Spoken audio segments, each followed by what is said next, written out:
앞에 우리의 영의 감사가 올려지기를 소망합니다.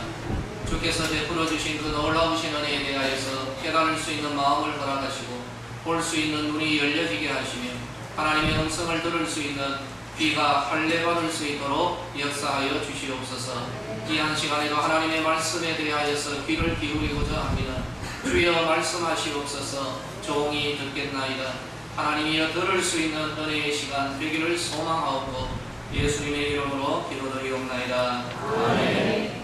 할렐루야. 아멘. 하나님 은혜 가운데 날씨가 상당히 많이 덥습니다. 그래도 이 더운 날씨에 열받지 마시고 뭘 받아야 됩니까? 성령에 물받는 우리 성도들 되시기를 예수님의 이름으로 축원합니다.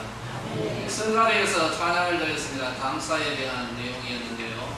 여러분들 지난 한 주간 삶이 어떠하셨나요? 이래도 걱정 저래도 걱정이었던 그런 분들 아직까지 계시지는 않습니까? 오늘 우리들의 마음을 다시 한번 새롭게 할 수 있기를 바랍니다. 무엇입니까? 이래도 감사 저래도 감사. 왜 그렇게 생각할 수가 있죠? 하나님은 선하신 분이고 하나님이 우리에게 말씀하시기 때문입니다. 이스라엘아, 내가 너희를 향한 나의 생각은 내가 안다라고 했습니다.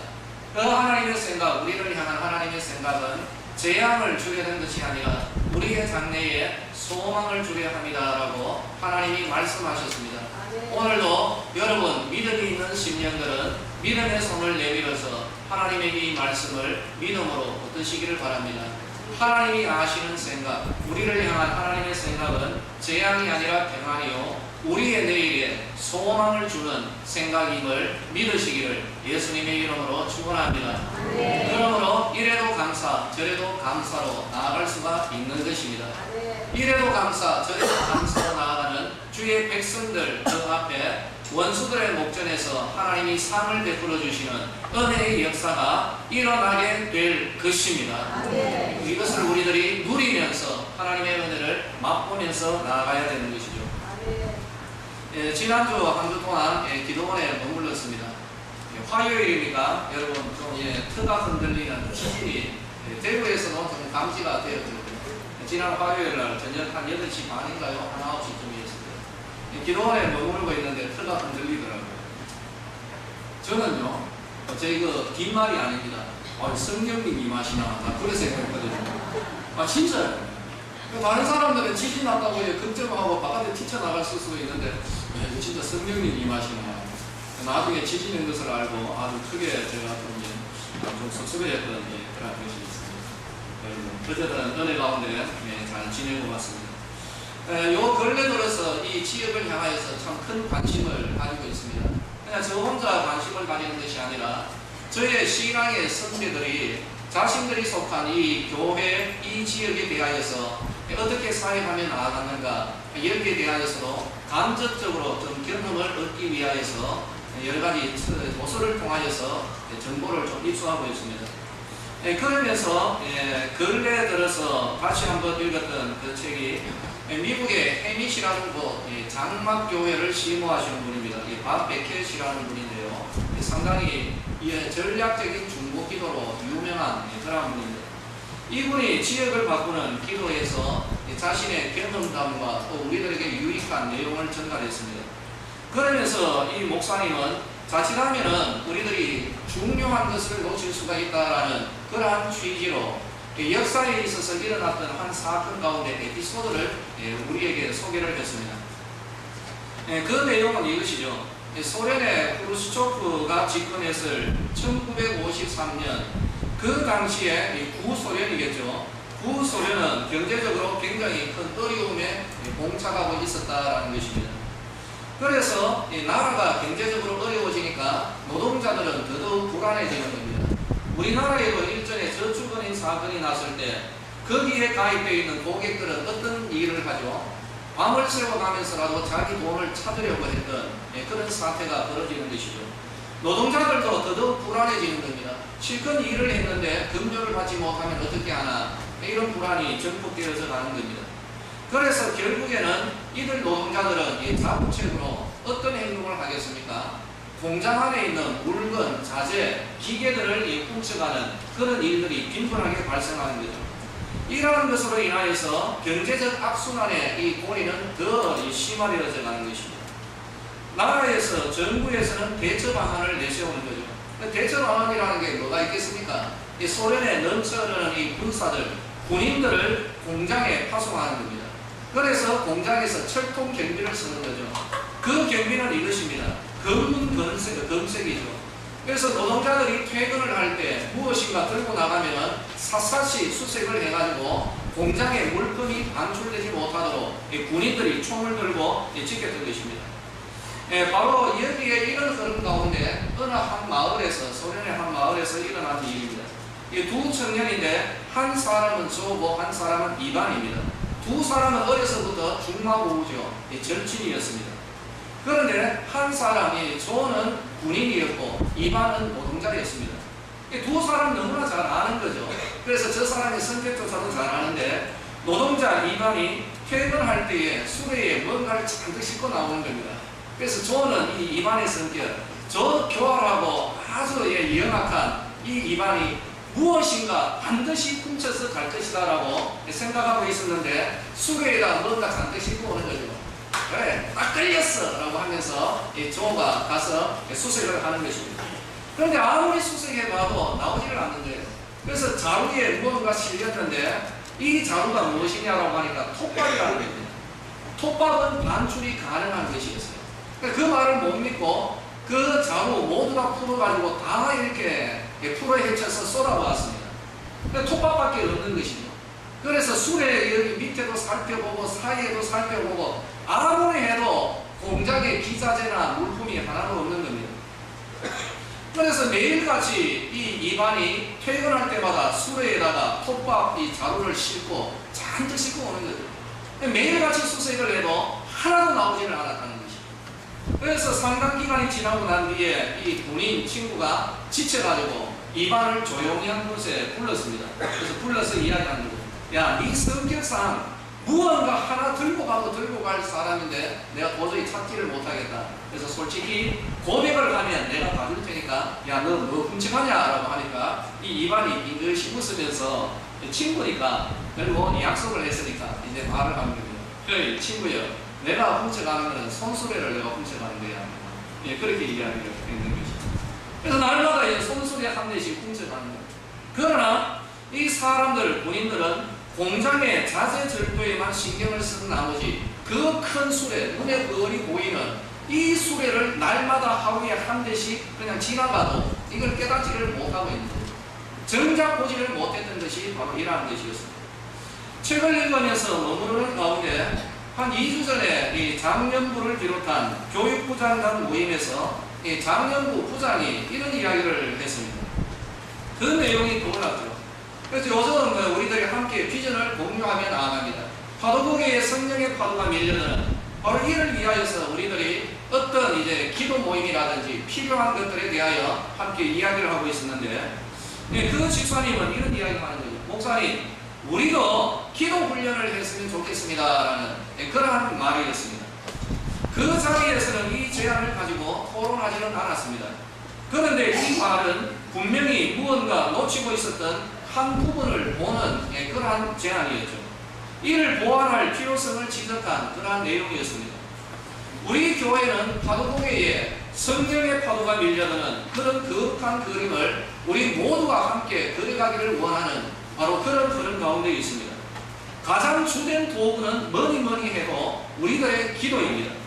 그런데 어쩌면 무언가를 담는 자루와 자재에만 주목하고 정작 손수레, 그 큰 손수레에는 관심을 두지 않았던 이들 군인들처럼 우리들 역시 기도에만 관심을 가지고 기도해야만 된다라는 이런 생각만 가지고 정작 우리가 어떻게 기도해야 하는가, 여기에는 별 관심을 두고 있지 않은 것, 이것이 아닌가 하는 그런 생각이 드는 것이죠. 기도, 그 기도 자체에 우리가 소홀히 여기고 있지는 않은가, 이런 생각이 맴돌았던 것입니다. 우리들 성도에게 하나님의 말씀과 기도는 뗄래야 뗄 수 없는 일생 동안 함께 가야 되는 경건의 필수 덕목입니다. 수레의 두 바퀴이죠. 그래서 우리들은 기도에 대하여서 참 많이 알고 있다라는 그런 생각을 가지고 있는 것 같습니다. 친숙하다는 것이죠. 그도 그럴 것이 식사 때마다 우리는 기도합니다. 비록 자기가 드리는 기도는 아니라 할지라도 예배 때마다 누가 드리는 기도에 우리들이 함께 참여하고 있죠. 자, 그렇다면 이렇게 친숙한 것이 기도인데, 그러면 우리들이 한번 스스로 질문을 던져보십시다. 그러면 우리가 정말 기도를 잘 알고 있는가? 여기에 대하여서 우리가 한번 답을 해보자는 것이죠. 혹 우리의 등잔빛이 어두운 것은 아닌가 하는 것입니다. 예, 제 유년부 교사 시절입니다. 20살 때였습니다. 지도하던 아이들 중에 하나가 저에게 왔습니다. 선생님, 왜 통일교가 이단입니까? 라고 물어보는 것입니다. 제가 뭐라고 했겠습니까? 거기에 거침없이 답을 하는 거죠. 물론이지, 그 이단이야! 라고 그렇게 이야기를 하고요. 그리고는 아이들을 불러 모았습니다. 얘들아, 다 이리 와봐. 내가 통일교가 이단이라는 것을 내가 설명을 해줄게. 그래서 아이들이 제 주변에 모였습니다. 그리고 이제 멋들어지게 한번 설명을 하겠다라고 이제 말문을 여는 거죠. 그런데 통일교는 이단이야. 왜 그런가 하면은, 그리고는 말해. 입에서 말이 나오질 않는 거예요. 왜 그랬을까요? 통일교에 대해서 제가 아는 것이 없었다는 것이. 바로 이것이 문제였다는 것이. 통일교가 이단이고 나쁜 집단이라는 이 말은 정말 많이 들었고 제가 정말 많이 했습니다. 그래서 나 스스로 통일교에 대하여서 아주 잘 알고 있다라고 착각하며 살아갔던 것입니다. 하지만 실상은 통일교에 대하여서 무지했습니다. 몰랐습니다. 알맹이는 없이 다만 통일교는 이단이다, 나쁘다, 이런 생각과 감정만이 제 머릿속에 가득 차 있었던 것입니다. 차라리 통일교에 대하여서 모른다라는 것을 내 자신이 알고 있었다면 공부하려는 마음 정도는 가졌을 것입니다. 배우려는 그런 마음 정도는 가졌을 것입니다. 하지만 실제로는 빈 깡통같이 아무것도 모르면서 잘 알고 있다라는 이런 착각을 하고 있었기 때문에 배우려는 마음도 없었고 배울 기회도 제가 찾지를 못했던 것입니다. 그러다가 결정적인 순간에 정말 아이들 앞에서 큰 망신을 당했죠. 말 한마디 나오지를 않는 것입니다. 수치스러운 기억이 아직까지 남아있을 그러한 정도입니다. 사랑하는 성도들이여, 우리의 기도 역시 그런 것은 아닙니까? 우리 스스로 한번 생각해 보십시다. 그리고 저도 한번 반성을 해봤습니다. 우리 성도들에게 기도에 대한 교육을 덩한시 한 것이 아닌가? 가만히 생각하니까 기도에 대한 말씀은 그냥 간혹 가다가 1년, 2년, 3년에 한 번 정도 이런 말씀은 드렸겠지만은 기도 교육을 한 기억이 없더라는 것입니다. 그러면 왜 이렇게 기도에 대하여서 덩한시 했을까? 너무 친숙했기 때문입니다. 성도들이 기도에 대하여서 잘 알고 있다라는 그런 전제를 가지고 있었던 것입니다. 하지만 제대로 된 교육이 없이 벌로 드리는 기도, 근성으로 드리는 그런 기도, 근성으로 기도를 배워서 자기 멋대로 기도를 드리고 있는 오늘날의 현실은 아닌가, 저는 이러한 의문을 가지기로 했습니다. 그렇다면 여러분들에게 한번 물어보겠습니다. 기도 내 멋대로 드려도 되는가? 성령님 주시는 감동이다, 그렇게 해서 그냥 내 감동대로 그렇게 하나님 앞에 기도를 드려도 되는가? 예, 괜찮겠죠, 그죠? 신앙생활을 하는 가운데 자연스럽게 익힌 것으로 지금까지 내 자신의 뜻대로 내 스타일대로 기도 생활을 유지하고 있다면, 그래서 지금까지 은혜 생활을 유지하고 있다면, 그렇다면 이제 제대로 기도 교육을 받고 제대로 바른 기도의 지식을 가진 상태에서 하나님 앞에 기도 생활을 하면 더 은혜롭고 더 풍성하고 더 능력 있는 그런 기도의 삶을 살아가지 않겠습니까? 바로 이런 생각을 우리는 할 수가 있는 것이죠. 근래 저도 스마트폰으로 바꿨습니다. 한 몇 년 동안 폴드폰을 썼습니다. 물론 그 이전에 스마트폰을 썼죠. 초창기에. 그러다가 이렇게 어쨌든 근래 스마트폰으로 바꾸었습니다. 그렇게 하다 보니까 카톡이라는 것도 다시 깔았죠. 이렇게 카톡을 설치를 하니까 오랫동안 연락이 되지 않았던 신학교 동기들과도 이렇게 그 안에서 한 수백 명이 있었습니다만은 그 가운데서도 특별하게 같이 좀 이렇게 교제를 했던 한 몇십 명과 연락이 이렇게 되고, 그래서 그 카톡방이라는 게 지금 개설이 되어서 서로 이렇게 안부를 묻고 하고 있습니다. 그 가운데서 제 신학 동기 중에서 이영철 목사님이 계십니다. 같이 공부를 했죠. 저하고 뭐 그다지 가깝지는 않았습니다만은 그래도 교제를 좀 했던 그런 목사님입니다. 그 당시에 왜 그런가 하면은 둘 다 나이가 같은 나이고 대구에서 대학도 같은 대학을 졸업했습니다. 직장 생활도 이렇게 좀 했는데, 그래서 신학교 들어온 사람 가운데 직장 생활 경험이 있는 그런 사람들은 많지는 않았습니다. 그래서 여러모로 볼 때 좀 비슷한 환경이다 했죠. 지금은 몽골에 선교사로 사역을 하고 있고 사랑의 교회에서 파송되어 있는 그런 분입니다. 아주 오래전에 초창기부터 몽골 선교사로 가서 현지어를 익히고 지금은 몽골어로 성경을 번역한 상태입니다. 학교 다닐 때에 이영철 이 목사님하고 몇몇 친구들, 저는 그 양지로 아예 이사를 갔습니다. 그곳에서 학교를 다녔죠. 간혹 가다 보면은 친구들하고 이렇게 지내다가 갑자기 몰고 데리고 집으로 오는 거죠. 들어가면서 문 열고 들어가면서 저 사람한테 밥 차리라 하더라고요.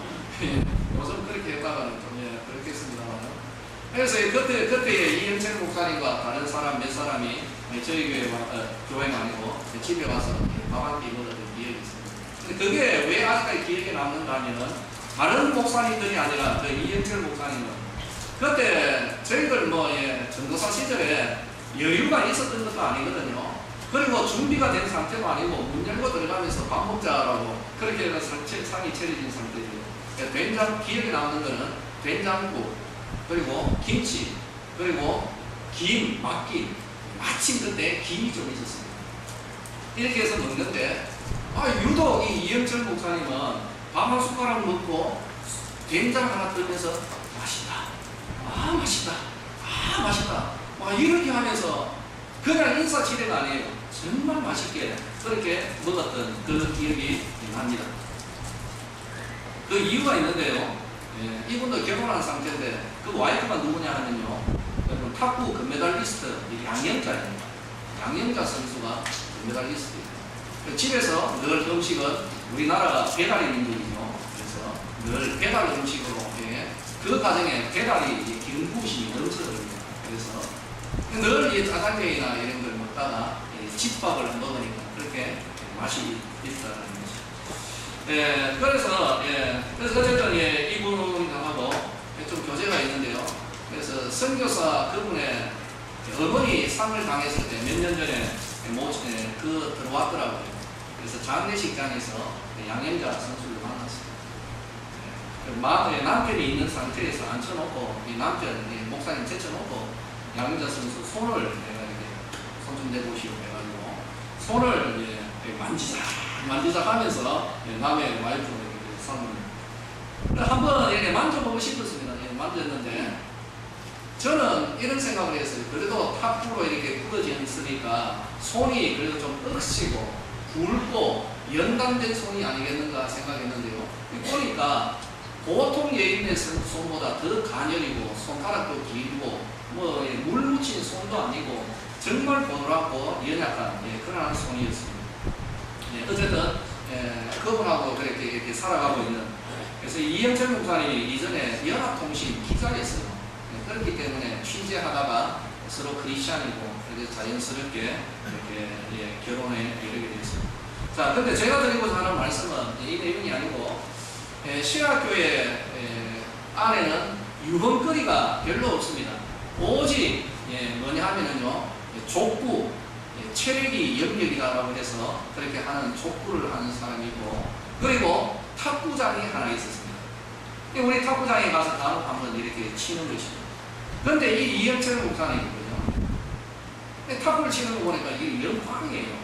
탁구를 쳐도 뭐 저렇게 치냐라고. 그런데 유독 더 기억에 남는 게 그 와이프가 그 사모님이 누구죠? 세계를 제패한 여왕님. 그 사모님을 두고 이 탁구가 형편없다라고 우리들이 좀 놀려드렸습니다. 야, 탁구 뭐 그렇게 하냐라고. 그렇게 하니까 한두 달 정도 실종이 되더라고요. 탁구장에 오지를 않아요. 그리고 난 이후에 한두 달 뒤에 나타났습니다. 탁구를 치는데요. 그때 첫 느꼈던 그것은 고린도 후서에 나오는 말씀의 내용. 이전 것은 지나갔으니 보라 새 것이 되고. 아마 독한 마음 가지고 개인 레슨을 받았던 것 같아요. 딱 나타나서 탁구 라켓을 딱 잡고 이렇게 치는데요. 와, 폼부터 다른 겁니다. 우리들 폼하고는 전혀 달라요. 서브에서부터 해서 이렇게 넘기는 이 자세가요, 이거는 그냥 뭐 하여튼 무엇라고 설명하기가 힘든 것입니다. 드리고 싶은 말씀은 이것입니다. 10년, 20년, 30년, 40년 동네 탁구장에서 특히 멋대로 이 탁구 치던 바로 이런 것 하고요, 한두 달이지만 제대로 세계를 제패한 여왕한테서 개인 레슨 받아가지고 탁탁 치는 이것하고요, 하늘과 땅 차이라는 거예요. 저는 그때 야, 이런 차이가 있구나 하는 그러한 것을 느꼈습니다. 사랑하는 성도들이요, 기도도 벌러하는 것이 아니다라는 것을 우리는 알고 인정해야 되는 것입니다. 그냥 대충 자기 짐작대로 자기 멋대로 하는 것은 여기에서 문제가 있다는 것입니다. 기도는 우리들의 신앙생활에서 뗄 수 없는 핵심적 요소입니다. 평생 함께 가야 될 그런 귀한 은혜의 도구이죠. 그러면 우리는 어떻게 해야 됩니까? 기도를 배워야 됩니다. 배워도 제대로 배워야 됩니다. 이상한 기도원에서 쥐 잡는 소리를 하면서 어떤 이상한 강사한테서 이상한 그런 기도를 배우는 것이 아니라 여러분을 지도하는, 그리고 바로 이 기도에 대하여서 말씀 중심으로 해서 가르치는 이 목회자를 통하여서 이 기도를 배워야 되는 것입니다. 배워야 성장합니다. 성장해도 바르게 성장을 해야 되고, 성장에 따라서 지혜와 힘과 재능이 다르게 되는 것입니다. 바로 기도 역시 믿음과 능력의 응답으로 우리들이 제대로 배우고 제대로 양육되어질 때에 늘 드리는 기도이지만 제대로 하나님 앞에 기도하고 제대로 올려드려서 제대로 응답받는 은혜의 역사가 일어나게 될 줄로 믿으시기를 예수님의 이름으로 축원합니다. 태어난 자녀들에게, 사랑하는 자녀들에게 아이들 발음, 말을 가르쳐야 돼요. 안 가르치는 부모는 없습니다. 다 가르쳐야 됩니다. 아이가 발음을 좀 부정확하게 하면은 정확한 발음을 반복해서 가르쳐 줘야 되는 것입니다.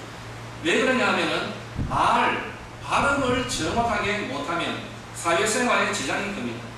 신앙생활도 기도를 제대로 배우지 못해서 내 멋대로 그냥 임의대로 기도를 드리면 처음에야, 초신자 시절에야 좀 예쁘게 예교로 받아줄 수가 있지만, 하지만 결국에는 그분은 신앙생활이 상당히 힘들어지게 될 것이고 비뚤어진 길로 걸어갈 위험이 있는 것입니다. 고린도전서 13장 11절 말씀, 바울은 이렇게 말합니다. 내가 어렸을 때에는 말하는 것이 어린아이와 같고 깨닫는 것이 어린아이와 같고 생각하는 것이 어린아이와 같다가 장성한 사람이 되어서는 어린아이의 일을 버린다라고 말하는 것입니다. 기도 역시 우리는 자라가야 되고 배워야 하는 것이죠. 그래서 기도에도 우리는 수준 있는 성장하는 그런 삶을 살아가야 되는 겁니다. 여기에 교육은 필수입니다. 간혹 보면은 우리 교회 아이들, 지금 자라나는 품 안에 있는 아이들, 그리고 이제 혼자 아장아장 걸어가는 아이들이 있습니다. 지금 뭐 떠오르는 아이는 이래가 저기 어디 김관 집사님 그냥 과자 사주니까 따라가자라고 하니까 이런 말을 했다고 합니다. 모르는 사람은 따라가지 말라고 했는데 라고. 이제 발음은 이런 발음이 아니겠죠. 아이들 유아 시절에 어떻게 발음합니까? 아빠라고 못하죠. 처음에 어떻게 합니까? 아삐. 제 기억에 더듬어 보면 이런 말을 합니다. 할머니 뭐라고 못하고 할미. 목사님한테도 와가지고 아이들, 어린 아이들은 이런 말을 합니다. 목다니 했어요, 안 했어요? 그러면요, 예뻐요. 그렇게 말하는 아이들 두고 지금 바보같이 말도 못하고 이렇게 말하는 사람 아무도 없을 것입니다. 이번에 목다니 했더냐 안 했어요? 하면 정말 예뻐요. 뽀뽀라도 한번 해주고 싶은 그런. 자, 이제 좀 속이 좀 여글해지려고 그러는데요. 어른이 오늘 교회 와서 계단 올라가는데 박진지 사님이 왔어요. 죄송합니다. 털이 많아요, 저 양반. 저 양반이 말이죠. 반바지 입고, 다리에도 털이 있고, 수염을 한 며칠 안 깎은 상태에서 저한테 와가지고, 목사님, 헬크야 안 해? 하지 마! 대만에 이거 한 대 나갑니다, 이거. 예. 여러분, 이거 상상, 아이고, 소름 돋습니다, 여러분. 사랑하는 성도들이요. 그런데, 기도에도 우리들이 신앙생활 10년, 20년, 30년 이렇게 하면서 기도에서 하나님을 향하여 우리 나이처럼 목단이 헬때요 안 해도 예. 이런 식의 유치한 어린아이와 같은 정말 이런 기도에 머물러 있으면은 이게 우리에게는 참으로 불행한 일이 아니겠습니까? 기도는 배워야 되겠습니다. 역시 제가 서두에 소개해드린 이 박백회 목사님, 기도의 능력에 대한 것입니다. 우리들이 이렇게 기도를 드려도 왜 이렇게 기도의 능력이 나타나지 않는가? 거기에 대한 설명 가운데 하나입니다. 스커드 미사일과 스마트 폭탄을 예로 들더라고요. 쉽게 이야기하면 이것입니다. 다 같은 폭탄인데 박격포는요 대충해서 쏘는 것입니다. 그래서 한 100발 정도 쏘면은 제대로 떨어지는 것은 몇 발이 되지 않는 거죠. 재수 없으면요 아군 머리통에 막 떨어지는 것이 바로 이 박격포라는 것입니다. 그런데 스마트 폭탄은 이 뇌관 판두 자체에 좌표가 딱 입력이 되어 있는 것입니다. 어느 지역에서 쏘든지 간에 떨어져야 할 곳에 확 떨어지는 것입니다. 기도도 바로 이렇게 해야 되지 않겠느냐라는 거죠. 대충 박격포 쏘듯이 그냥 근성으로 그렇게 드리는 기도가 아니라 제대로 기도에 대하여서 내용을 알고 제대로 하나님 앞에 간구할 때에 하나님의 은혜의 역사가 우리들의 기도의 가운데 응답되어 나타나는 은혜의 역사가 있는 것입니다. 예, 오늘 뭐 제가 이야기를 좀 많이 합니다만은 우리 저기 앉아 계신 우리 권분조 권사님 경우도 제가 좀 떠오릅니다.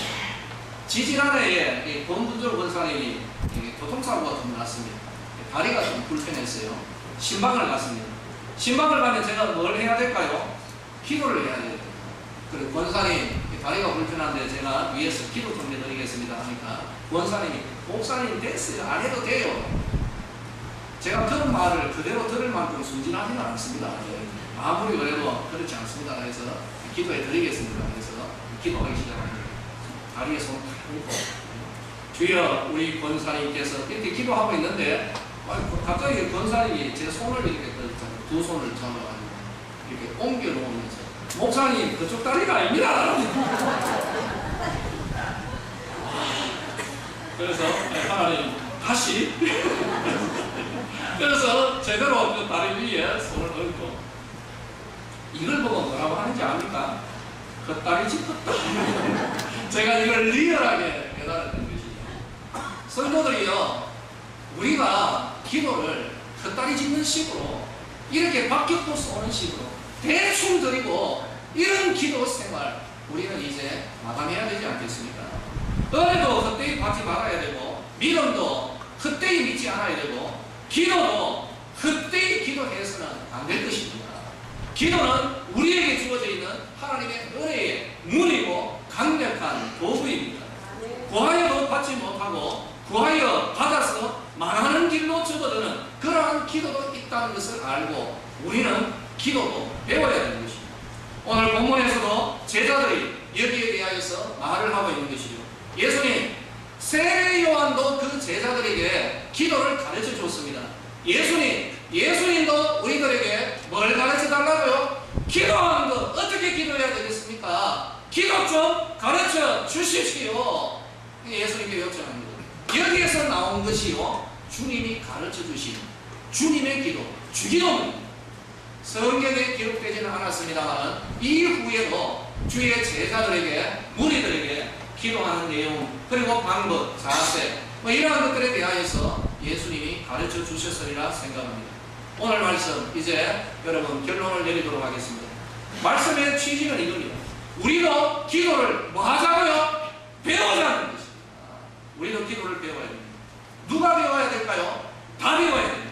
나는 배우지 않아도 기도 잘한다라고 하면서 미리 방어 벽치고 있는 그런 성도들이 계시다면 그런 마음을 예수의 이름으로 때려잡으시고 하나님 나도 기도 배워야 되겠습니다라는 그런 마음을 가져야 될 것입니다. 기도는 누가 배워야 될까요? 저도 배워야 됩니다. 그래서 저 자신부터 겸손한 마음을 가집니다. 저도 비우겠습니다. 저부터 배울 것입니다.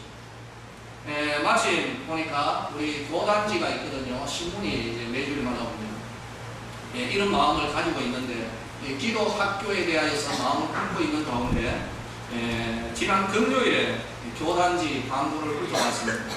기도 학교 세미나가 대전에서 8월 8일부터 있더라고요. 2박 3일 사흘 동안 좋다, 가자, 나도 배우겠다. 계급장이나 이런 거 다 빼고 아마 그 교회에서 기도학교를 했던 바로 그 내용을 부교육자가 가르칠 수도 있고, 그렇게 하지만은 하나님, 저도 배우겠습니다. 여러분, 저도 배워서 오겠습니다. 겸손한 마음 가지고, 겸허한 마음 가지고 내 자신을 비우고, 저도 하나님 앞에 기도하지만은 바로 그 교회에서 하나님의 은혜를 누렸던 그것을 저도 배워서 오겠습니다. 그리고 우리 성도님들과 함께 기도학교, 오늘 우리 작년부 리더 모임 함께 모일 것인데요. 그래서 여기에 대하여서 좀 더 앞으로에 대하여서 어떻게 할 것인가, 여기에 대하여 논의할 것입니다. 말씀을 맺겠습니다.